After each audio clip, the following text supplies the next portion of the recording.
एक काशी में एक ब्राह्मण रहते थे। बहुत साल बाद मुझको ये कथा याद आई है। मैंने शायद अपनी पहली कथा में ये कथा सुनाई थी, अपने जीवन की पहली कथा में ये कथा सुनाई थी, उसके बाद अब याद आ रही है। काशी में एक ब्राह्मण रहते थे।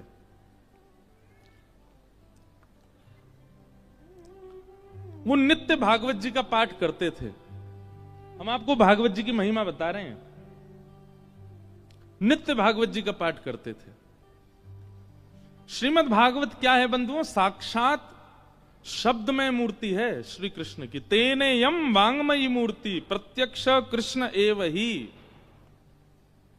आप श्री राधा रमण लाल, श्री राधा वल्लभ लाल बिहारी जी को नहीं पहचान पाओगे यदि आप भागवत जी के आश्रय में नहीं आए हो। तो आप प्रभु श्री राम को नहीं पहचान पाओगे यदि मानस जी का आश्रय आपने नहीं लिया है। तो आप महादेव को नहीं पहचान पाओगे यदि शिव महापुराण के आश्रय में नहीं गए हो। तो आपको ग्रंथ का आश्रय तो लेना पड़ेगा। सीधी बात है भाई, एमबीबीएस डॉक्टर तभी बनोगे जब पढ़ाई की होगी, जब ग्रंथों का, जब उनके जो ग्रंथ होते हैं, उनके जो किताबें होती है उसका आश्रय लोगे, अध्ययन करोगे, तभी तो बन पाओगे डॉक्टर। प्रैक्टिकल बाद में है, थ्योरी पहले है। इसलिए हम लोग क्या है कि वैदिक सनातन धर्मी क्या है, हम लोग प्रैक्टिकल में पहले चले जाते हैं। अब लोग कुंभ में गोते तो इतने मार रहे हैं, उनसे पूछो इसका फायदा क्या है, इसका वर्णन कौन से शास्त्र में लिखा है, इसका नियम क्या है, इसका क्रम क्या है, ये नहीं पता। थ्योरी पढ़ी नहीं, सीधे प्रैक्टिकल में चले गए, लाभ नहीं मिलेगा। हमें बहुत संवेदना है और हृदय में बहुत पीड़ा भी है कि इस बार मौनी अमावस्या पर जो महाकुंभ में जो हुआ, जो भी अव्यवस्था हुई,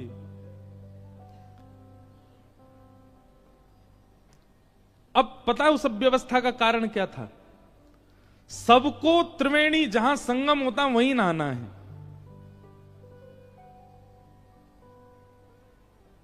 ऐसी विचारधारा हमारी क्यों है कि हर की पौड़ी की गंगा जी ही सिद्ध हैं। कानपुर के घाट पर अगर नहा लिए तो वहां गंगा जी में वो भाव नहीं आएगा।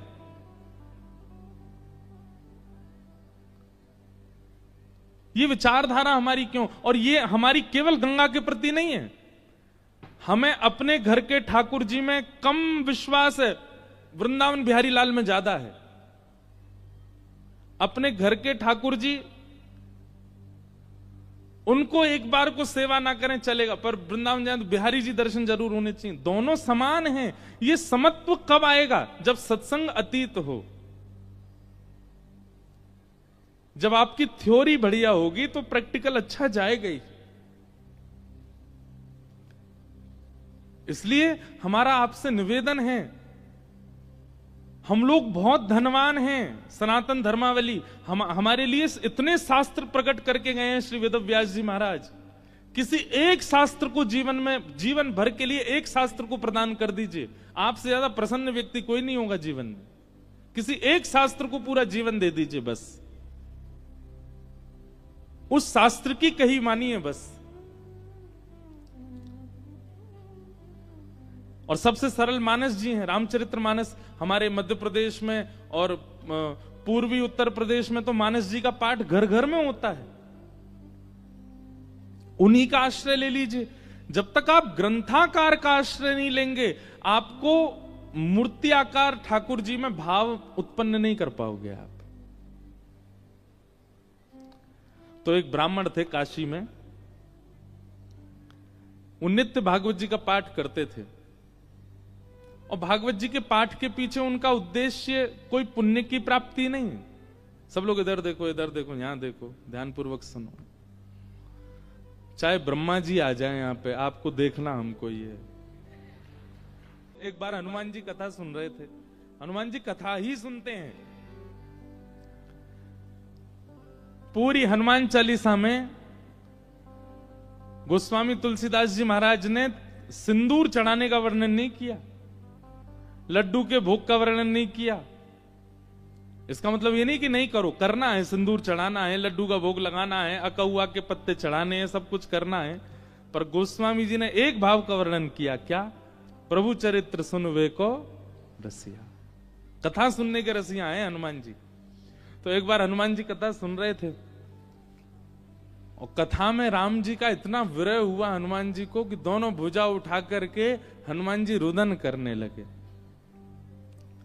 राम जी से देखा नहीं गया। राम जी मन में सोचने लगे हनुमान जी इतने विरह में हैं, चलो इनको दर्शन दे दो। और राम जी महाराज तुरंत कथा में प्रकट हो गए और विरह आतुर हनुमान जी के कंधा पे हाथ रख करके और ऐसे उनको कहने लगे, अरे पवन पुत्र, अरे श्री हनुमंत लाल, देखो मैं आ गया। हनुमान जी महाराज भाव में रुदन कर रहे थे। जैसे ही स्पर्श किया राम जी ने तो नेत्र खुल गए। नेत्र खुल करके पीछे देखा, पीछे देख करके बोले, भगवान आप अभी क्यों आ गए? राम जी बोले, भैया तुम इतने भाव में रो रहे थे, हमने सोचा जाके तुमको दर्शन दे दें। हनुमान जी बोले, आपसे मेरी प्रार्थना है 2 घंटा बाद मिलिएगा, अभी कथा रह गई है 2 घंटा की, अभी कथा सुनने दो मेरे को, कथा के बीच में मत आइए आप, कथा अभी 2 घंटा और सुनने, तब तक बाहर खड़े रहिए आप। राम जी बोले, अच्छा कथा इतनी प्रिय? हनुमान जी बोले, इस कथा से ही तो आप मिलते हो, और जिस साधन से आप मिलो उस बीच में आप भी आ जाओगे तो हम आपको भी नहीं देखेंगे, हम तो पहले कथा श्रवण करेंगे। तो इसलिए कथा के बीच में इधर उधर नहीं, सब लोग इधर देखो, सावधानी से सुनो। तो कथा ही नहीं आगे बढ़ रही हमारी। एक ब्राह्मण थे काशी में, वो नित्य भागवत जी का पाठ करते थे। उनका और कोई काम नहीं, बस गंगा तट पर बैठ करके भागवत जी का पाठ करना।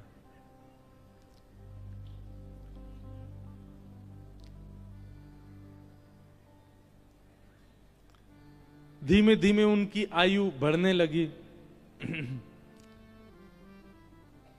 एक दिन परिवार के सब लोगों ने कहा, भैया ये कोई इनका काम धंधा शुरू करा दो, पूरे दिन पाठ करते रहते हैं भागवत जी का। और पाठ भी किसी व्यक्ति के लिए नहीं, अगर कोई उनको दक्षिणा भी देता था कि पंडित जी हमारे यहाँ पाठ कर दो, तो उसके यहाँ पाठ करते थे, वो उसका पाठ, फिर उसके बाद अपना पाठ अलग करते, अपने लिए करते थे। उसके पीछे उनकी कोई कामना नहीं थी, निष्काम भाव से करते थे, नित्य पाठ करते। तो एक दिन घर के लोगों ने सबने कहा कि इनका ब्याह कर दो, ये करते धरते तो कुछ है नहीं, पूरे दिन पाठ में ही लगे रहते हैं, इनका ब्याह कर दो, पत्नी घर आएगी, अकल ठिकाने आ जाएगी। और सब घर के लोगों ने वो ब्राह्मण देवता का ब्याह कर दिया। पत्नी आ गई। कुछ दिन बाद पत्नी को भी पता लगने लगा कि ये कोई काम धंधा नहीं करते हैं, पूरे दिन केवल भागवत जी का पाठ करते हैं। बहुत प्रयास किया, लेकिन उसके बाद वो भी हार गई कि ये करेंगे नहीं, कहीं काम नहीं कर सकते, ये तो भागवत जी में ही लगे रहेंगे। तो आपत्तिकालीन गृहिणी परीक्षा, हमारे शास्त्र आज्ञा करते हैं कि घर में आई हुई आपत्ति के समय घर की गृहिणी की परीक्षा होती है। क्षमा कीजिएगा, घर में आई हुई आपत्ति के समय यदि गृहिणी ही हाथ खड़े कर दे तो फिर आपको ब्रह्मा भी नहीं बचा सकते। लेकिन घर में यदि कोई आपत्ति आ जाए और घर की नारी, घर की गृहिणी, यदि वो अपना बल साध ले, वो ना टूटे, वो ना विचलित हो, चिंता मत कीजिएगा, आप उस संकट के सागर से निकल जाओगे। ये वेद प्रमाण है, ये शास्त्र प्रमाण बात है। इसलिए माताएं बहनों को एक बात हम कहें कि पति के ऊपर, बच्चों के ऊपर, परिवार के ऊपर कितने भी संकट आए, बाकी समय आप भले कितने भी आंसू बहाओ, लेकिन घर में आए हुए संकट के समय आप बस थोड़ा सा मजबूत हो जाइए, आपकी मजबूती से पूरा घर संभल जाएगा। आपत्तिकालीन गृहिणी परीक्षा।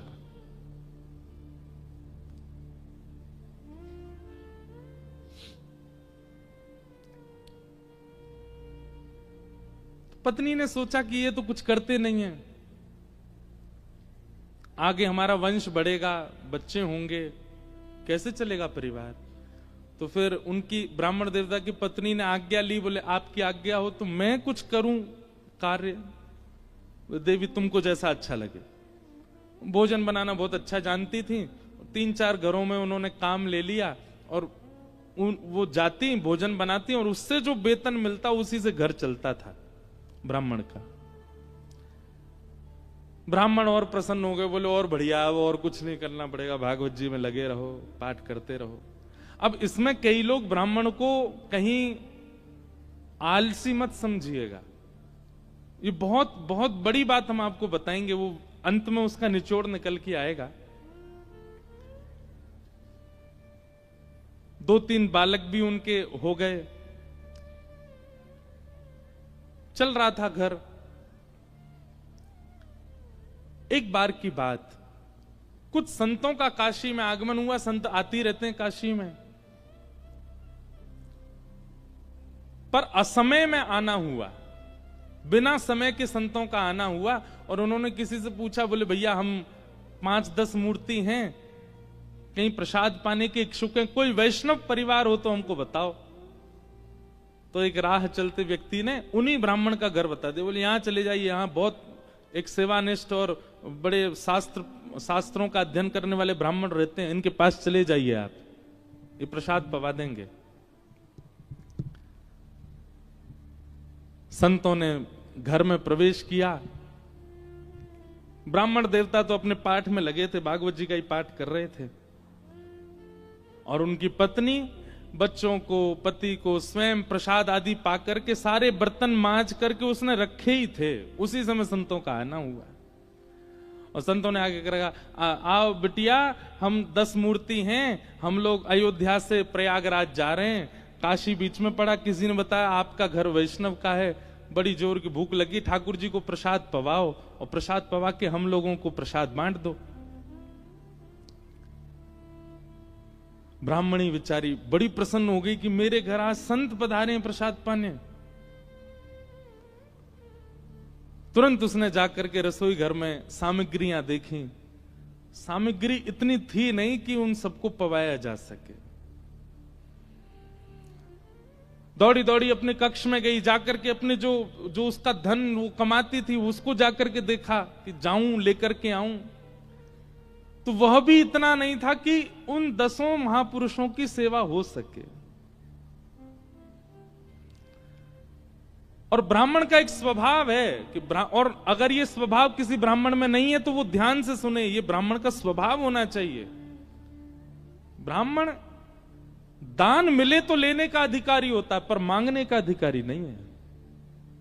मांगे ना, ब्राह्मण का स्वाभिमान है, वो मांगता नहीं है और मांगना चाहिए भी नहीं। अब वो कभी रसोई में जाए, कभी कक्ष में जाए, कभी एकांत में बैठ के सोचे मैं क्या करूं, संत पधारे हैं घर पर, कैसे प्रसाद पवाऊं, क्या व्यवस्था करूं, कुछ लाऊं, कभी ऊपर कुछ ढूंढे, कुछ मिल जाए, कुछ भुजिया मिले, नमकीन मिले, कुछ तो मिले, कुछ तो दूं, पर कोई व्यवस्था नहीं बन पाई। बार बार उसको यहां से वहां घूमते देख संत समझ गए कि हम गलत समय पे आ गए हैं। मुखमंडल बता देता है कई बार, और वे सब संत अपने अपने आसन लेके उठ गए, चिमटा कमंडल लेकर के, बिटिया सुनो सुनो सुनो सुनो, हमको ना प्रयाग पहुंचना है, विलंब हो रहा है, फिर आएंगे, अपना ही घर है, क्या दिक्कत है, तुम आराम करो, हाँ हम जाते हैं। और उस ब्राह्मणी के मन में वही आ रहा था, जब ये कक्ष मेरे घर में घुसे, इन्होंने घुसते ही क्या कहा था कि हम बहुत भूखे हैं, ठाकुर जी को भोग लगा के प्रसाद पवाओ, और ये भूखे ही जा रहे हैं और मैं कुछ नहीं कर पा रही। नेत्र सजल हो गए उसके, अत्यंत पीड़ा में आ गई। आज तक तो अपने पति से कुछ कहा नहीं था, पर आज कक्ष में प्रवेश करके ताम्रवर्ण आंखों का हो रहा था और बस चिल्लाने लगी, बोले तुमसे ब्याह किया मैंने, आपने जैसे चाहा वैसे रही मैं, आप नहीं करते कुछ तो घर घर जाके प्रसाद बना करके घर चलाती हूं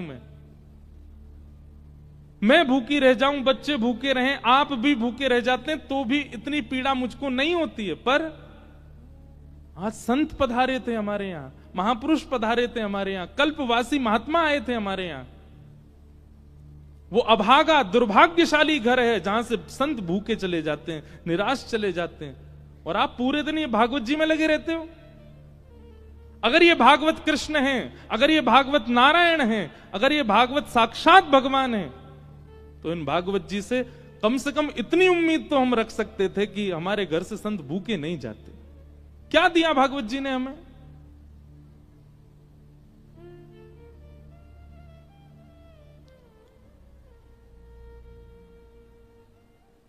ब्राह्मण बोले, देखो तुम मुझे कुछ भी कह लो, पर तुम जानती नहीं हो ये साक्षात कृष्ण है। मैं क्यों बचपन से आज तक भागवत जी के उन्हीं 18,000 श्लोकों का मुझे कृष्ण दिखते हैं, मुझे लीला दिखती है, मुझे शामा शाम का नित्य विहार दिखता है भागवत जी में, इनके विषय में कुछ मत कहो। ब्राह्मणी को और गुस्सा आ गया, भागवत जी की पोथी उठा करके और ब्राह्मण की गोद में पटक दी। बोले, सुनिए, ये उठाइए भागवत जी और निकलिए, मैं अपना घर चला लूंगी, अपने बच्चों को पाल लूंगी। आप जिस समय भागवत जी को त्यागने का संकल्प ले लें तब लौट करके आइएगा।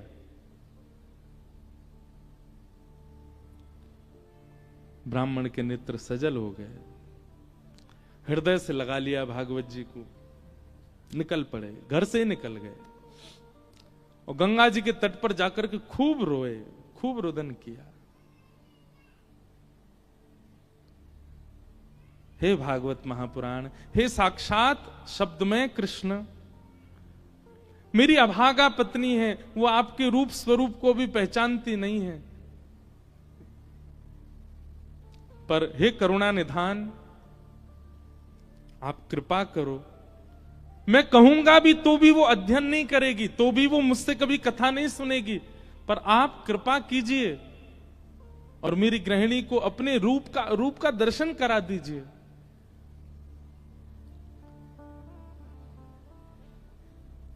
प्रबल प्रेम के पाले पड़कर हरि को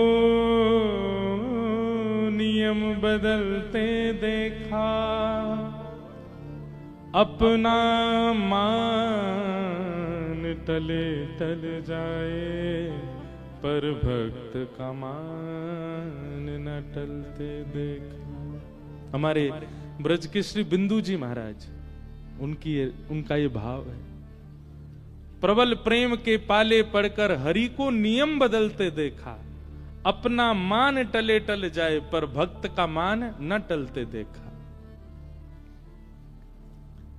इतने में ही नन्हे से कन्हैया, ऊंची धोती पहनी, घुटने घुटने तक, नीचे के पांव ठाकुर जी के दिखाई दे रहे हैं, उनमें सुंदर सुंदर कड़ूला पहने, कड़ूलान में भी छोटे छोटे घुंघरू लगे हैं, कमर में करधनी पहनी है, करधनी में भी छोटी छोटी घंटी लगी है, गले में सुंदर दो हार पहने हैं, हाथों में बाजूबंद, ऐसे हाथों में कड़ूला, और सिर पर एक स्वाफा बांध करके सांवरे सलोने कमल नेत्र ठाकुर जी प्रकट हो गए काशी में।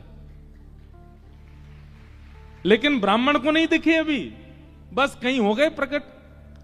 और प्रकट होकर के एक डलिया उठा करके सिर पर रखी, और महाराज जैसे कोई बालक कुछ बेचने के लिए जा रहा हो, ऐसे ठाकुर जी उस डलिया को लेकर के ब्राह्मण के घर जा रहे हैं।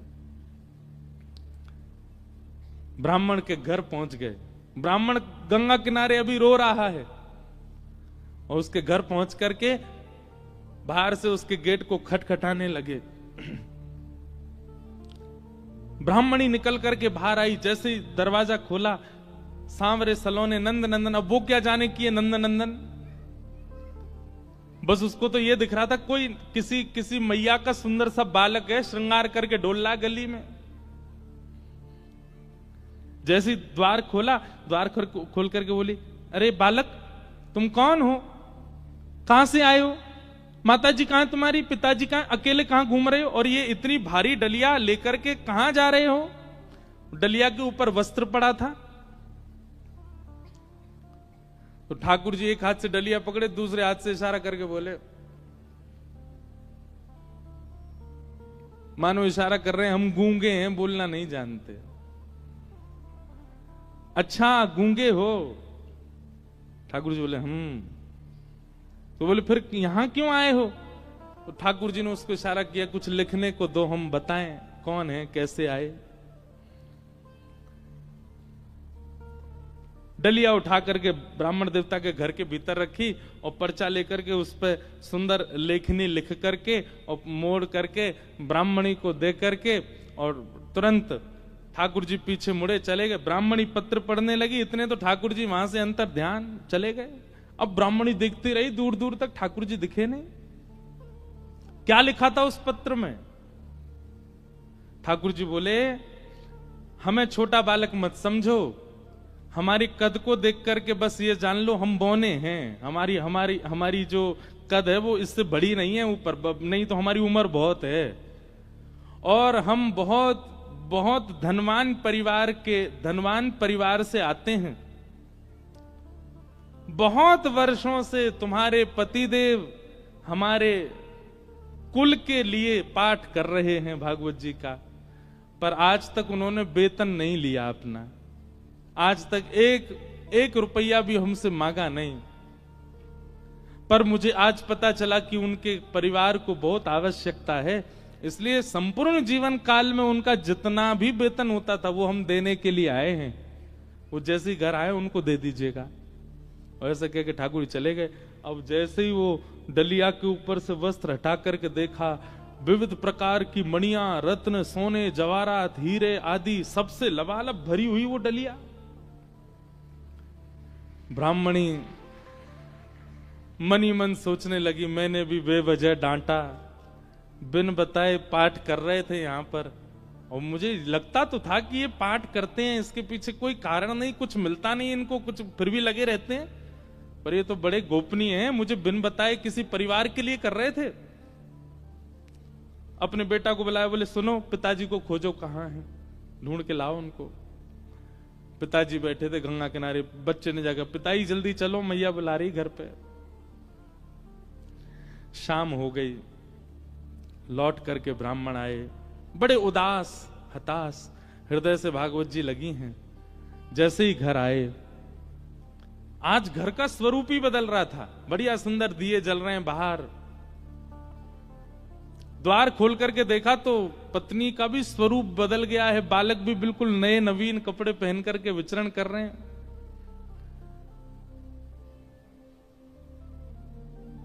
जैसी पतिदेव को आते देखा, ब्राह्मणी ने तुरंत आरती की, जल आदि छिड़काव करने लगी, खूब बलियां लेने लगी। पतिदेव बोले, ब्याह के बाद पहली बार इतना हमारा पूजन हुआ है, ऐसा क्या हो गया जो इतना पूज रही हैं हमको? देवी, ये घर की रौनक हमको डांटने से, फटकारने से घर की रौनक बढ़ गई तुम्हारी? रोज ही डांट दिया करो हमको। ऐसा क्या हो गया जो आज इतना सब कुछ मंगल, बच्चे नए वस्त्र पहन के घूम रहे हैं, आप बढ़िया साड़ी पहन के, ये कहां से इतना सब कुछ आया? हाथ पकड़ के बोली, आज तुम्हारी चोरी पकड़ी गई है ना, वहीं से मिला है ये सब कुछ। ब्राह्मण देवता बोले, मेरी कौन सी चोरी? बोले चलो दिखाती हूं। भीतर जाके कक्ष में बिस्तर पर ही सब रत्न पड़े थे। ब्राह्मण बोले, देवी ये कहां से आया इतना सब कुछ? बोले कहां से आया, ज्यादा चतुर मत बनिए, आपका गूंगा मालिक आया था। ब्राह्मण देवता बोले, गूंगा मालिक? मेरा गूंगा मालिक कौन? बोले बहुत छोटा सा था, पीली पीली धोती पहनी थी उसने, ऐसी सुंदर स्वाफा सिर पर बांध रखा था, ऐसे गदमदरा से उसके हाथ मोटे मोटे से, और इतने सुंदर उसका मुखमंडल, गाल बिल्कुल गुलाबी, आंखें बिल्कुल ऐसे कटाक्ष जैसी, और क्या सुंदर। ब्राह्मण देव बोले, नाम नहीं पूछा? बोले इशारा किया उसने कि मैं गूंगा हूं। वो तुमको कैसे पता फिर मेरा? बोले वो लिख के देके गया। बोले कहां लिखा है, दिखाओ। जैसे ही पृष्ठ पत्र वो उनके ब्राह्मण के हाथ में दिया, अक्षर सब अंतर ध्यान हो चुके थे। देवी यहां तो कुछ भी नहीं लिखा है। ब्राह्मणी बोली दिखाओ। ब्राह्मणी ने देखा तो वहां कुछ भी नहीं था। ब्राह्मणी ब्राह्मण को देखे, ब्राह्मण ब्राह्मणी को देखे, बोले ये हुआ क्या है? ब्राह्मण ने कहा सही से बताओ, रूप कैसा था? बोले श्याम वर्ण था, कमल नेत्र थे, अधर बड़े मधुर थे, हस्तकमल और सर्वांगीण अंग ऐसा था कि मैं अभी तक भी उस छवि को भूल नहीं पा रही हूं। एक अद्भुत सी सुगंधी आ रही थी जब वे आए थे घर पर, और बहुत देर तक तो मैं उनके रूप का ही चिंतन करती रही। ब्राह्मण देव ज्यों ज्यों रूप का वर्णन सुने त्यों त्यों नेत्रों से आंसू गिरते जाएं। तुरंत भागवत जी को खोला और खोल करके दसम स्कंद के वेणु गीत के श्लोक को उद्धृत करना प्रारंभ किया और पत्नी से कहा मैं एक श्लोक की व्याख्या करूंगा, बताना ऐसा ही रूप था क्या? कि वरहा पीड़म नटवर वपु कर्णयो कर्णकारम विभ्रदवासः कनक कपिसं वै जयन्तीं च माला रंध्रान् वेणु अधर सुधया पूरयन् गोप वृंदै वृंदारण्यं स्वपदरमणं प्राविशद गीत कीर्ति। उन्होंने एक ही कान में कुंडल पहना था, एक ही कान में कन्नेर का पुष्प लगा था। ब्राह्मणी बोली हाँ हाँ, एक कान में कन्नेर का पुष्प था, गले में 2 स्वर्ण की माल और उसके साथ एक वैजंती माला थी। ब्राह्मणी बोली हाँ, उनके गले में वैजंती माला भी थी। पीतांबरी ऐसी चमक रही थी मानो सूर्य को भी लज्जा हो जाए। बोले हाँ, ऐसी ही उनकी पीतांबरी थी। नेत्र बंद हो रहे हैं और खुल रहे हैं, ये बंद होना खुलना इसमें ऐसा लगता था कि मानो जैसे हम कहीं खो जाएंगे, हम कहीं डूब जाएंगे इनके रूप माधुरी में। बोले हाँ, ऐसा ही रूप था। ब्राह्मण तुरंत चरणों में गिर गए। देवी वो कोई और नहीं, साक्षात योगेश्वर कृष्ण आए थे, साक्षात वृंदावन चंद श्री ठाकुर जी आए थे। और वे तुमसे कह के गए कि मैंने बाल्यकाल से उनके घर के लिए पाठ किया। वो इसलिए कह के गए क्योंकि मैंने पाठ निष्काम भाव से किया, आज तक किसी कामना से नहीं किया। और निष्काम पाठ, निष्काम सेवा ठाकुर जी की लगती है, वो ठाकुर जी की ही हो जाती है। मेरे जीवन भर का पाठ का जो भी मूल्य होना चाहिए था, वो मूल्य देने के लिए ठाकुर जी आए थे। जगत मजूरी देत है क्यों राखे भगवान। ठाकुर जी भी मजदूरी देते हैं सबकी, जो जैसी सेवा करता वैसी मजदूरी मिलती है उसको।